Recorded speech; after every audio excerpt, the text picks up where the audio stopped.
Bismillahirrahmanirrahim. Assalamualaikum warahmatullahi wabarakatuh. Perkenalkan, nama saya Noval Akmal Fauzan dengan NIM 120707086 dari kelas Teknik Elektro B. Di sini saya akan menjelaskan mengenai materi tentang elektromagnetik dan elektromekanik. Dengan adanya pemaparan materi ini, yakni guna untuk memenuhi salah satu tugas mata kuliah pengantar sistem tenaga listrik. Oke, tidak usah berlama-lama di sini. Yang pertama yakni ada elektromagnetik.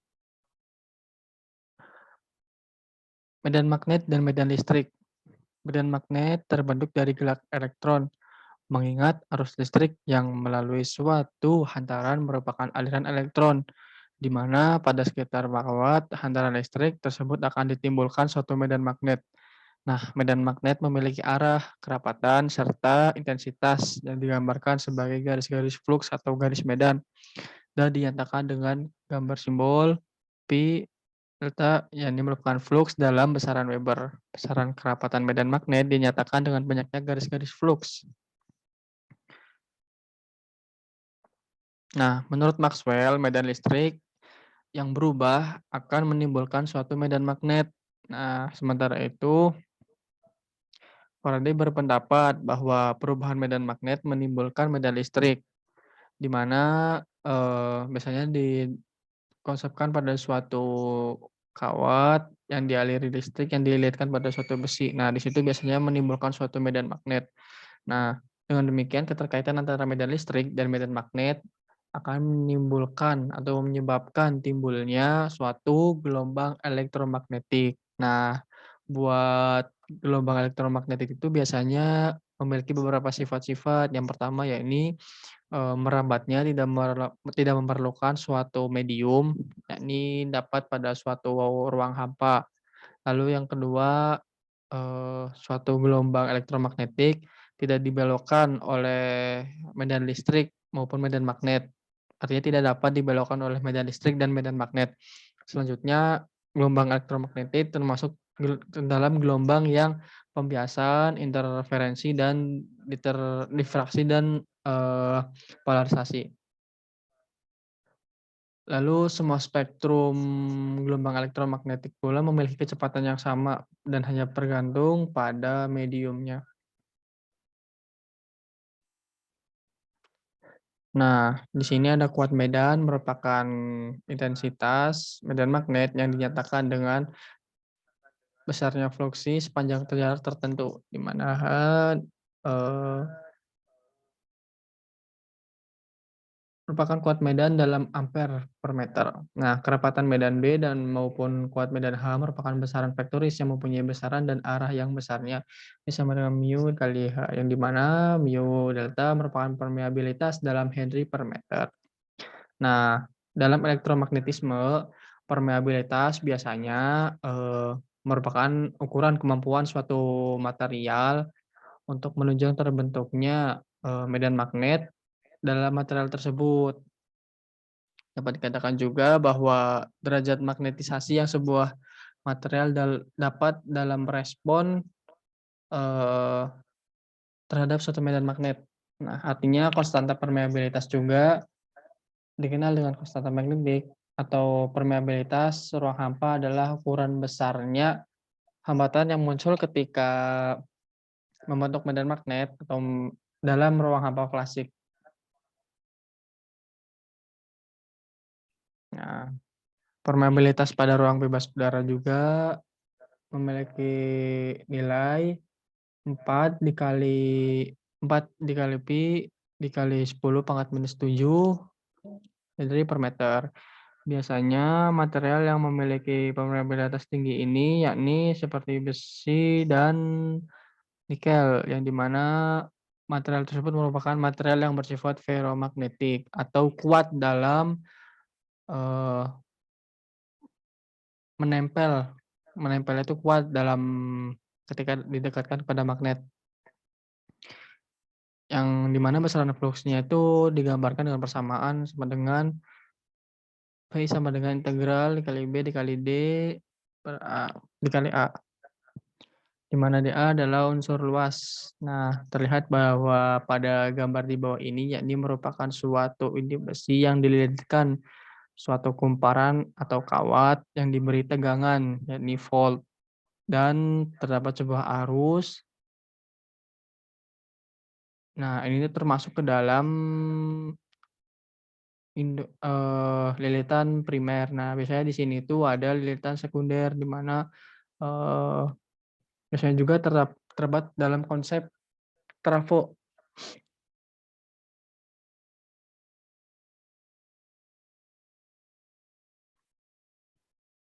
Nah, biasanya di sini tuh kalau tidak salah itu seperti konsepnya trafo step up dan trafo step down, di mana trafo step up itu lilitan primernya itu lebih kecil daripada lilitan sekunder.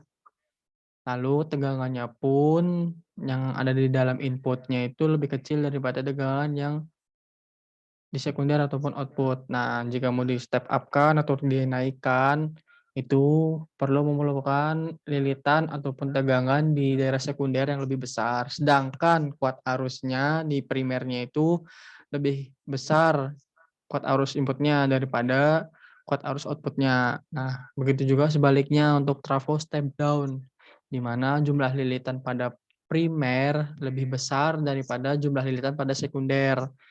Dan juga jumlah lilit dan kuat tegangan arus pada primer itu lebih besar daripada kuat arus yang terdapat pada sekunder.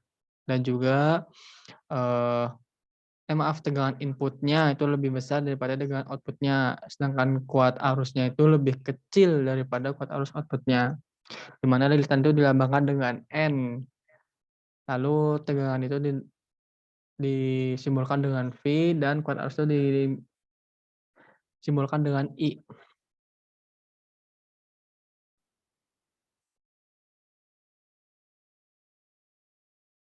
Nah, di sini ada induksi tegangan hukum Faraday, di mana apabila medan magnet berubah-ubah terhadap waktu akibat arus bolak-balik yang berbentuk sinusoidal, suatu medan magnet listrik akan dibangkitkan atau diinduksikan, di mana hubungan ini dinyatakan oleh hukum Faraday.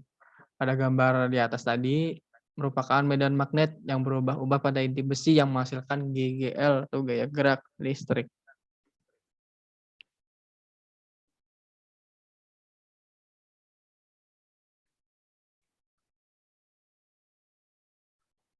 Nah, pada induksi tegangan hukum Faraday ini, beliau itu atau Michael Faraday itu memaparkan bahwa jika sebuah penghantar memotong garis-garis gaya dari suatu medan magnetik atau flux yang konstan, maka pada penghantar tersebut akan timbul suatu tegangan induksi. Nah, perubahan fluksnya juga pada medan magnetik itu di dalam satu rangkaian bentuk bahan penghantar akan menimbulkan tegangan induksi pada rangkaian tersebut. Nah, kedua pernyataan beliau tadi merupakan sebuah hukum dasar listrik sebenarnya yang menjelaskan mengenai fenomena induksi elektromagnetik dan ada hubungannya antara perubahan fluks dan tegangan induksi yang ditimbulkan dalam suatu rangkaian. Lalu terlihat bahwa yang menghasilkan gerak gaya listrik ini terlihat pada rumus epsilon sama dengan minus N ya new minus new dikali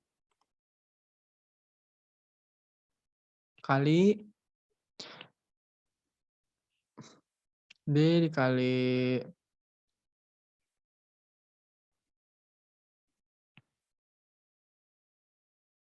P per D dikali dengan T.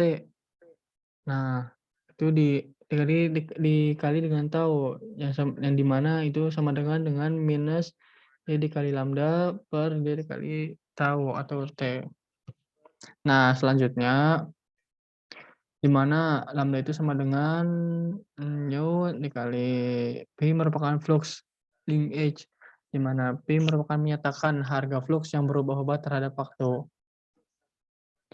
Perubahan flux yang menghasilkan GGL dapat terjadi karena pertama, perubahan fungsi waktu akibat waktu arus bolak-balik yang berbentuk sinusoidal, lalu fungsi, putaran ataupun theta akibat berputarnya rotor pada mesin yang terdapat pada mesin-mesin dinamis. Secara lebih rincinya itu hukum Faraday dapat dituliskan menjadi rumus yang ada di bawah ini, yang di mana, simpulannya yaitu epsilon induksi sama dengan epsilon rotasi ditambahkan dengan epsilon transformasi. Nah, lalu adapun konsep rangkaian magnetnya, yang di mana arus listrik yang dialirkan melalui penghantar yang dibelitkan pada suatu inti besi yang berbentuk cincin toroidal akan menghasilkan medan magnet yang sebanding dengan yang sebanding dengan jumlah lilitan ataupun N yang dikalikan dengan besar arus listrik. Nah, gaya gerak magnet merupakan sebuah perbedaan potensial magnet yang cenderung menggerakkan flux di sekitar daerah cincin toroidal.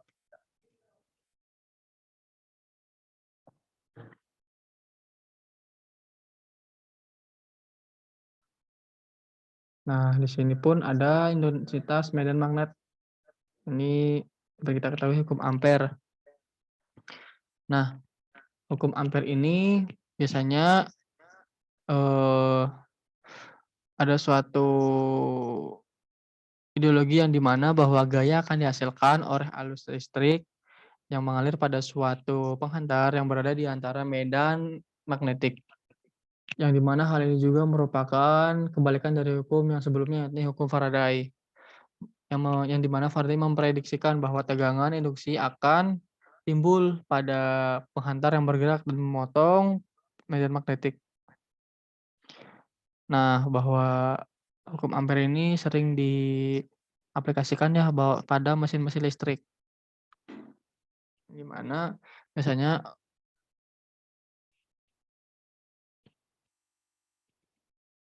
nah, eee, hukum Ampere itu bersama dengan beberapa persamaan lain membentuk persamaan Maxwell.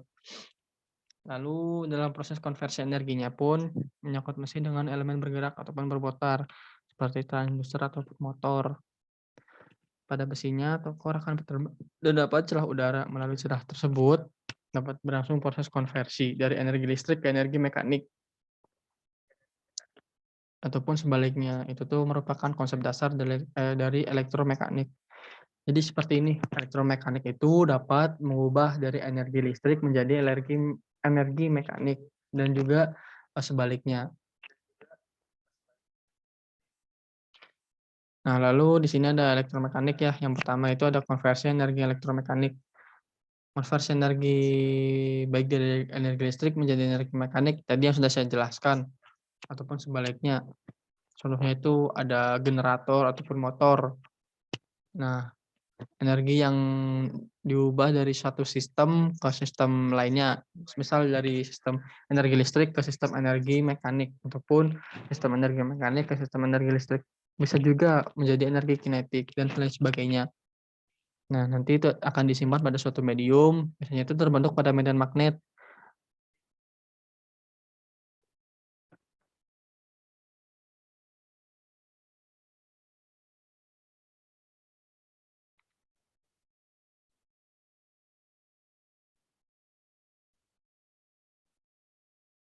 Semua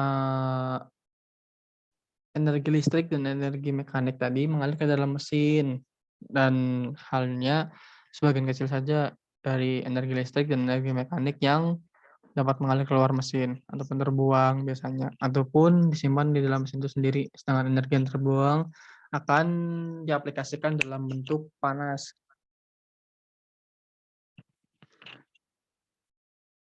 Adapun sebuah hukum kekekalan energi pertama menyatakan bahwa energi tidak dapat diciptakan ataupun, dibentuk, namun dapat berubah bentuk dari satu bentuk energi ke bentuk energi lainnya. Jadi yang sudah jelaskan dari energi mekanik ke energi listrik misalnya, ataupun energi listrik ke energi mekanik.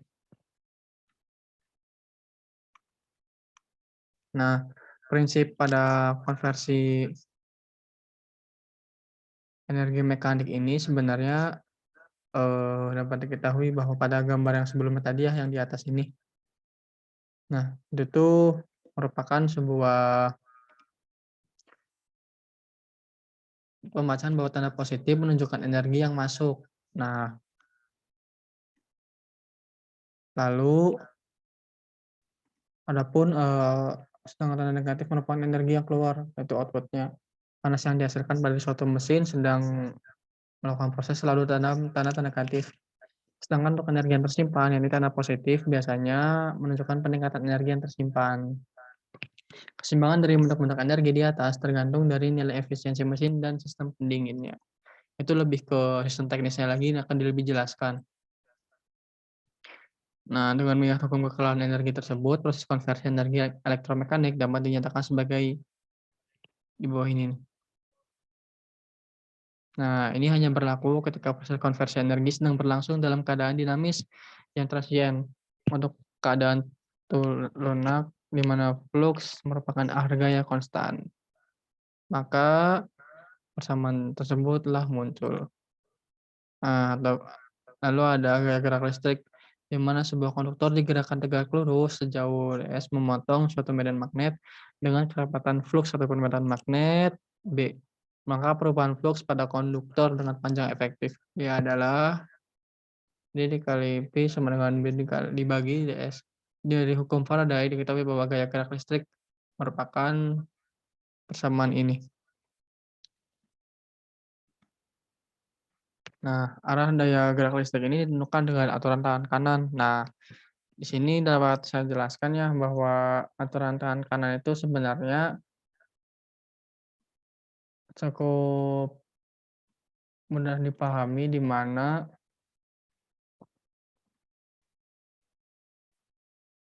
aturan tangan kanan itu sebenarnya seperti ini. Nah, ini tuh sebenarnya suatu gaya. Nah, di sini tuh ada medan magnet dan sini merupakan kuat arusnya. Nah, di mana di sini dilambangkan dengan F, di sini dilambangkan dengan B, dan di sini dilambangkan dengan I ataupun kuat arus. Nah, lalu selanjutnya kita dapat diartikan bahwa apabila dalam medium medan magnet diberikan energi mekanik, yang dimana tujuannya untuk menghasilkan kecepatan ataupun dan lain-lainnya, maka akan dibangkitkan dengan energi listrik, dan ini merupakan prinsip dasar dari sebuah generator. Generator kan mengubah energi listrik menjadi energi kinetik, betul ya, jadi yang bergerak. Nah, lalu selanjutnya ada kopel, di mana arus listrik atau I yang dihasilkan di dalam suatu medan magnet dengan kerapatan flux B akan menghasilkan suatu gaya F sebesar F sama dengan B kali I. Perlu diingat bahwa saat gaya F dibangkitkan, konduktor bergerak di dalam medan magnet dan seperti diketahui akan menimbulkan GGL yang merupakan interaksi terhadap tegangan penyebabnya. Agar proses konversi energi listrik menjadi energi mekanik dapat berlangsung, maka tegangan sumber harus lebih besar daripada gaya gerak listrik lawan. Begitu juga suatu gerak konduktor di dalam medan magnet akan membangkitkan suatu tegangan. Arus listrik yang mengalir pada konduktor tadi merupakan medan magnet dan akan berinteraksi dengan medan magnet yang telah ada. Interaksi medan magnet merupakan gaya reaksi atau perlawan terhadap gerak yang di mana gerak tersebut adalah gerak mekanik yang diberikan. Agar konversi energi yang mekanik tersebut ke energi listrik dapat berlangsung, maka energi mekanik yang diberikan harus lebih besar daripada gaya reaksi tadi. Nah, mesin dinamik elementer pada umumnya mesin dinamik ini terdiri dari atas bagian yang berputar yang disebut biasanya rotor dan bagian yang diam disebut stator. Nah, jadi seperti turbin mungkin ya, itu kan berputar rotor. Nah, ataupun bagian yang diam itu seperti stator. Nah, di antara rotor dan stator itu terdapat celah udara, di mana stator merupakan kumparan medan yang berbentuk eh, kutub sepatu ya betul, dan rotor merupakan kumparan jangkar dengan belilitan konduktor ataupun suatu bahan yang dapat menyalurkan panas. Nah, yang saling dihubungkan ujungnya, maka akan mendapatkan tegangan GGL. Jika kumparan rotor diputar dengan arah berlawanan, maka mohon maaf, maksudnya berputar berlawanan arah jarum jam. Nah, maka tegangan akan dibangkitkan dengan arah yang berlawanan pula. Nah, selanjutnya ada interaksi medan magnet. Nah, kerja suatu mesin dinamis dapat juga dilihat dari beberapa segi ya. Yang pertama, adanya interaksi antar medan magnet, stator dan rotor. Seperti diketahui bahwa arus listrik ataupun I yang ada di persamaan ini merupakan eh, menimbulnya fluks di sekitar konduktor yang dilalui.